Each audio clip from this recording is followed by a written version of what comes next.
Good morning, class. Today we are going to study our chapter number 4, Banking Latest 10. In this, we will discuss about what is the meaning of RTGS, what is the meaning of NEFT, and what is the meaning of bank draft. Here, our first topic is what is the meaning of RTGS. RTGS means real time gross settlement. RTGS means real time gross settlement. Okay. His meaning is saying fund transfer from one bank to another bank. ये कह रहा है fund transfer under which fund transfer from one bank to another bank on real time and gross basis. Here the meaning is saying fund transfer means हम कोई fund पैसा transfer करते हैं from one bank to another bank, एक bank से दूसरे bank में जो फंड ट्रांसफर करते हैं उसे कहते हैं रियल टाइम ग्रॉस सेटलमेंट.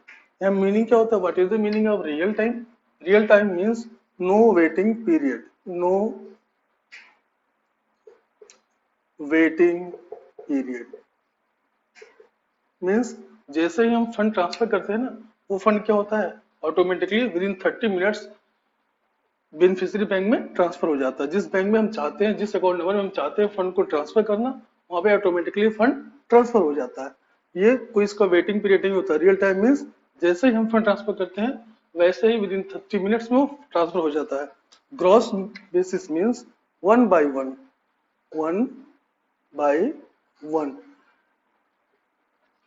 कोई भी बैचेस नहीं होता है, one by one fund transfer होता रहता है. That is the meaning of real time gross settlement. Here is saying what is the features of gross settlement. Here is 5 features given here. First thing is saying one is CBS enabled, only CBS enabled bank और branch. जो bank, जिस bank में CBS की facility होगी सिर्फ उसी bank में या ब्रांच में हम फंड को ट्रांसफर कर सकते हैं. Here is CBS means centralized banking system or core banking system. Here is a CBS means centralized banking system or core banking system. Second point is saying individually. यहाँ हमने पढ़ा ना वन बाय वन ट्रांसफर होता है individually and continuously.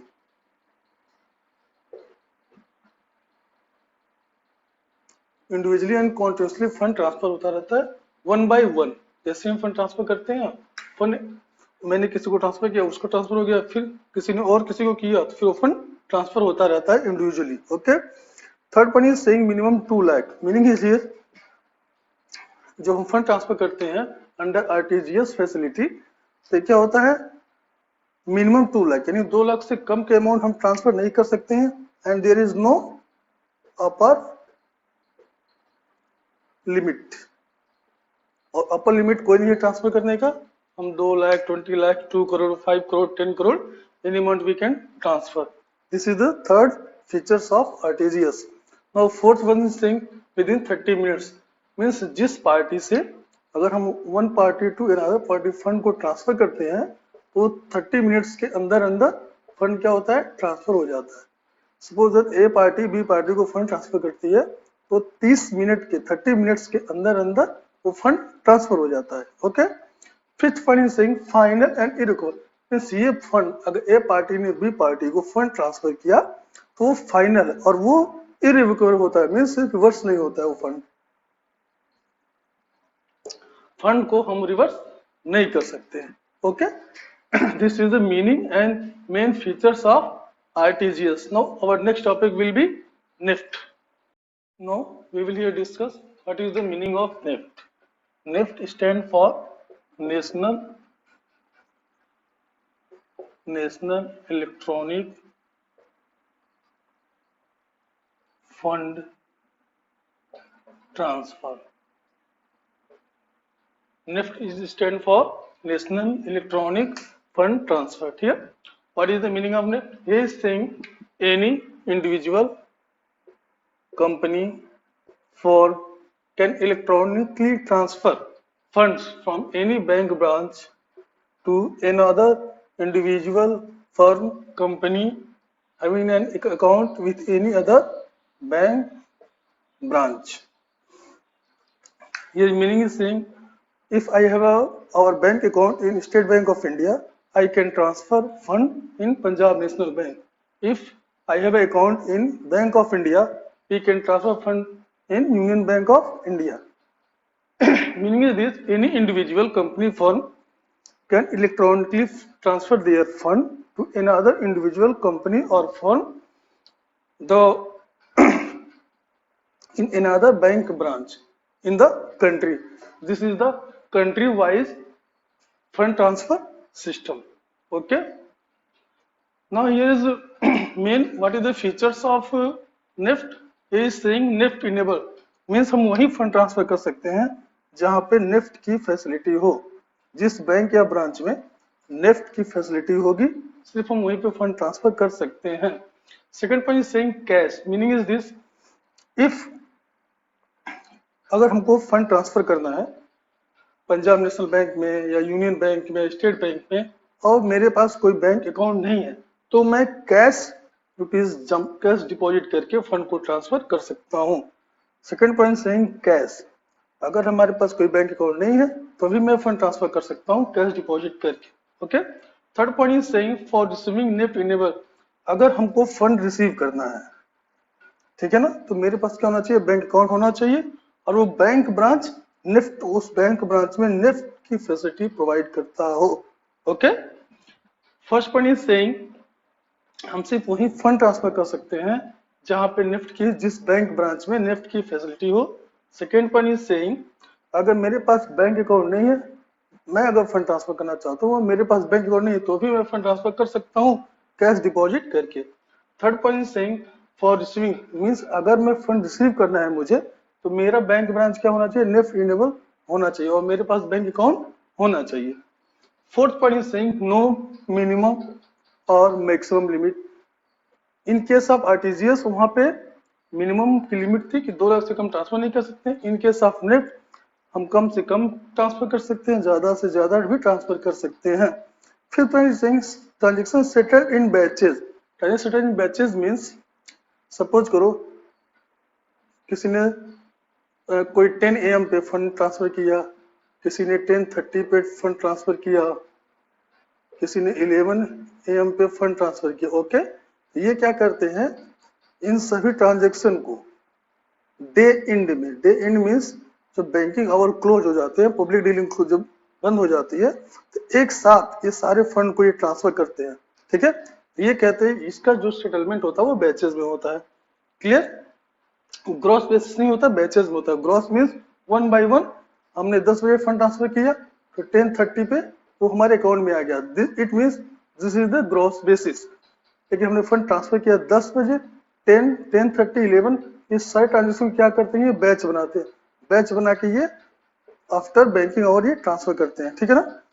6 point is saying receiver no charges means the person या the company, individual, firm वो fund receive करती है, ठीक है ना, तो वो कोई चार्ज पे नहीं करता है. चार्ज कौन पे करता है, the person who is transferring fund.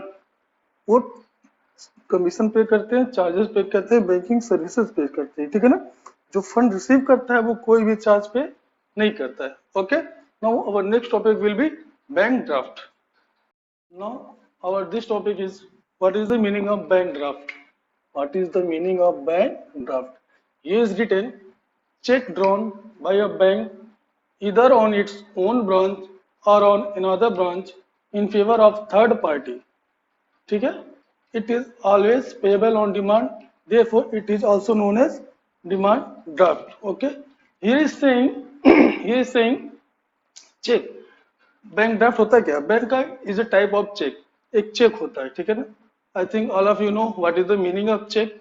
आपने सब देखा भी होगा चेक होता है क्या है. ठीक है ना. ऐसे ही एक बैंक ड्राफ्ट होता है. ये कह रहे हैं चेक ड्रॉन, मतलब बैंक क्या है, बैंक ड्राफ्ट क्या है, is a type of cheque. Cheque drawn by a bank either on its own branch और इन अदर ब्रांच मीन्स ये एक ऐसा चेक है या तो बैंक अपने खुद के बैंक ब्रांचेस पे ड्रॉन करती है या एनी अदर. सपोज कोई स्टेट बैंक का अगर डिमांड ड्राफ्ट है, बैंक ड्राफ्ट है स्टेट बैंक का है, तो स्टेट बैंक खुद के बैंक के लिए बनाएगी या पीएनबी के लिए बना सकते हैं या बैंक ऑफ इंडिया के लिए बना सकती है। Okay, another branch in favour of third party. अब उस थर्ड पार्टी कौन होती है? Any person, suppose is I am going to give example, एक स्टेट बैंक का बैंक ड्राफ्ट, क्लियर ना? स्टेट बैंक ने क्या किया, स्टेट बैंक के फेवर में एक चेक इश्यू किया। Cheque issue means like a bank draft, ठीक है?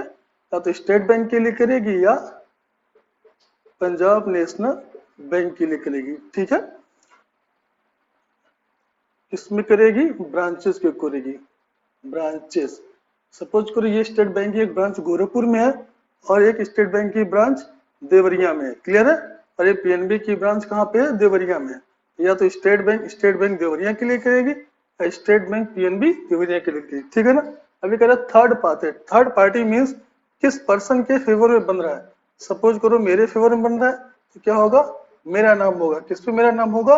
उस डिमांड ड्राफ्ट पे। Okay, that is the third party. This one is being called third party. Okay. Now here is saying check drawn by a bank either on its own branch or another branch in favor of third party. Clear है? अब ये कह रहे हैं जो bank draft होता है ना, always payable on demand, means demand की जाती है हमें इतने अमाउंट का बैंक ड्राफ्ट चाहिए, तो इसलिए this is also is being called demand draft. Okay, क्योंकि ये डिमांड की जाती है, बोली जाती है कि हमें इतने का चेक, मतलब डिमांड ड्राफ्ट चाहिए, चेक चाहिए, ठीक है ना? This is the main definition of bank draft. Okay, now here is some three features of bank draft. First one is transfer easily and safely. Definitely हम फंड लेके गए, हमने किसी थर्ड पर्सन के नाम पे एक अमाउंट दे के डिमांड एक बैंक ड्राफ्ट बनवा लिया, ठीक है ना? और वो क्या होता है कि उस डिमांड ड्राफ्ट में ऑलरेडी फंड डिपॉजिट होते हैं, तो वो बहुत सेफ सिक्योरिटी होती है, वो डिसऑनर नहीं होता, वो इजिली किसी के पास in the format of paper वो फंड पहुंच जाता है किसी के पास। ट्रांसफर इजिली एंड सेफली होता है in case of bank draft. Second one is saying no dishonour, miss cheque bouncing के कोई चांस नहीं होते हैं, इनसफिशिएंट फंड के कोई चांस नहीं होते हैं। ये ड्राफ्ट क्या होते हैं? कभी डिसऑनर नहीं होते हैं। ये कह रहा है कमीशन, जो बैंक, सपोज के स्टेट बैंक ने डिमांड ड्राफ्ट इश्यू किया तो स्टेट बैंक क्या करेगा? कुछ कमीशन चार्ज करता है, ठीक है ना? तो कमीशन कौन पे करता है? The person who is transferring fund from one person to another person. वो जो बैंक ड्राफ्ट बनाती है वो बैंक क्या करती है? कमीशन कुछ ना कुछ चार्ज करती है। Okay, this is the meaning of bank draft and all here is the three features of bank draft. Now next topic we will study in our next class. Till that time,